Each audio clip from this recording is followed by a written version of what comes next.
Low in the grave he lay, Jesus my Savior, waiting the coming day, Jesus my Lord. Up from the grave he rose, with a mighty triumph on his foes. He arose a victor from the dark domain, and he lives forever with his saints to reign. He arose, he arose, hallelujah, Christ arose. Indeed, Christ arose. We are happy this morning. The Lord has been good to us. He has continued to do great things in our lives. I take this opportunity to welcome you so that we can listen to the word of God together. We are reading from the Gospel according to St. Luke, chapter 24, verses 1 through 12. The resurrection. On the first day of the week, very early in the morning, the women took the spices they had prepared and went to the tomb. They found the stone rolled away from the tomb, but when they entered, they did not find the body of the Lord Jesus. While they were wondering about this, suddenly two men in clothes that gleamed like lightning stood beside them. In their fright, the women bowed down with their faces to the ground, but the men said to them, "Why do you look for the living among the dead? He is not here, he has risen. Remember how he told you while he was still with you in Galilee. The Son of Man must be delivered into the hands of sinful men, be crucified, and on the third day be raised again."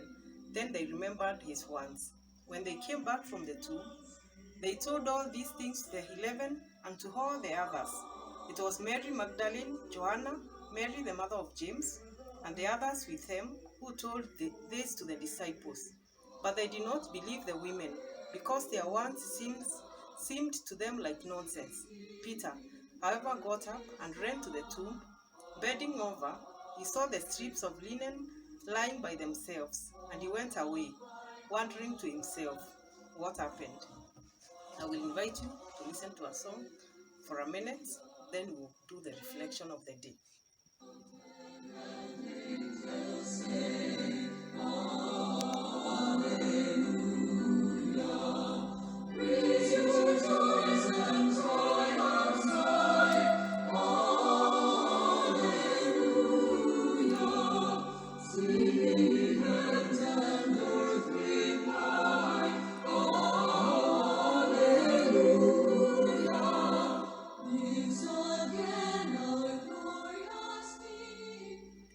Our theme this morning is the power of resurrection.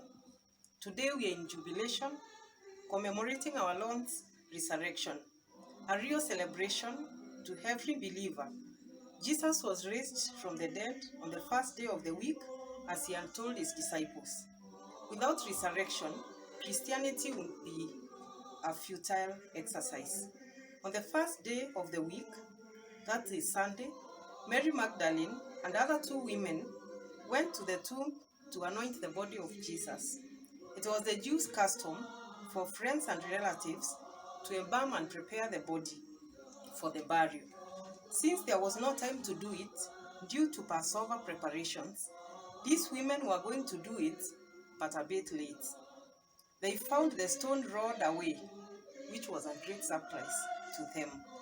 While wondering, two men in gleaming clothes appeared and spoke to them.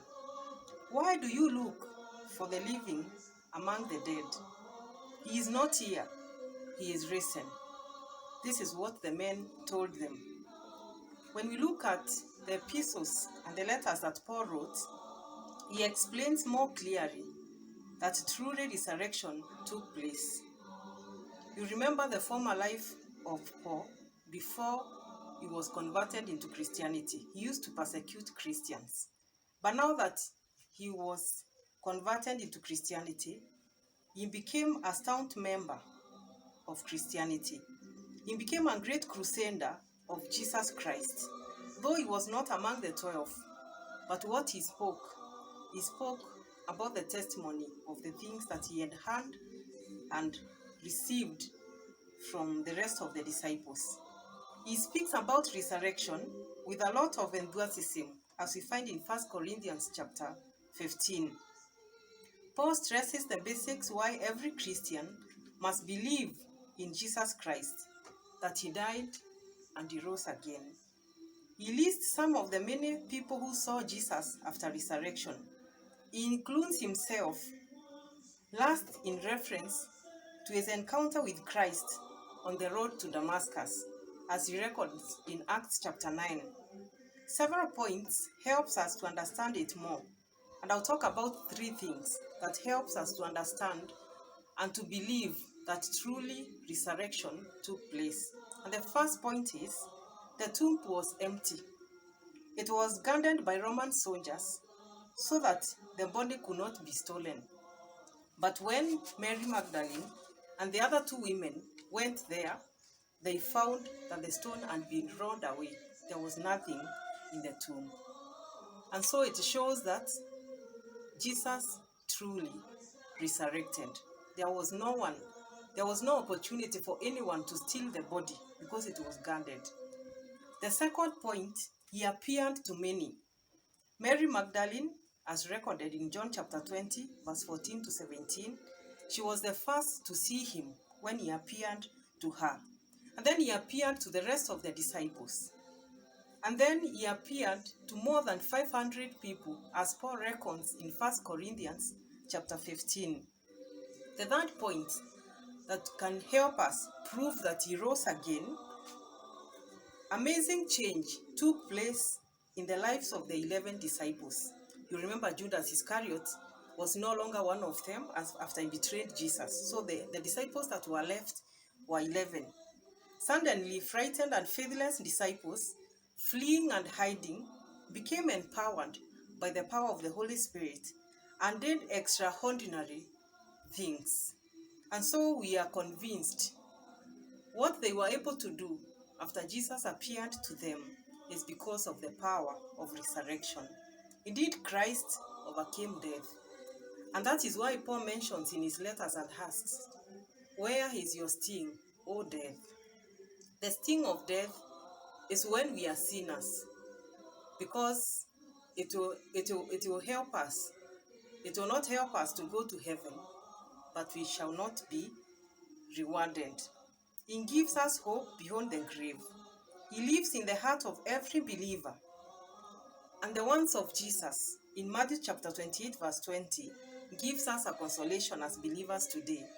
The ones that he spoke to his disciples as he was leaving them, when he told them, "I will be with you always to the very end of the age." This is what we are talking to ourselves this morning and reminding ourselves this morning, that the Lord has promised to be with us. Indeed, we shall die. And again, Paul says, to die is to gain. And so we believe that our lives will not end at the grave, but when Jesus comes back in his second coming, we shall resurrect and we will receive eternal life for the glory and honor of his name. May the name of the Lord be praised now and forevermore. Amen. Let us pray. Indeed, Lord, we are assured of resurrection because your Son Jesus Christ resurrected from the dead. He overcame death. He became a victor. He triumphed. And we want to believe that our lives too are in your hands. And Father, whatever it is that we go through in this world, the tribulations, the many things and challenges that we face in life, Lord, you have promised that you will walk with us. As you said to the disciples, you will be with them always to the very end of the age. Is what we are asking of you this morning, that you walk with us. You will be with us every time to the very end of the age, so that as we continue to preach your good news, your Holy Spirit will continue to empower us. In the name of the Father, and of the Son, and of the Holy Spirit. Amen.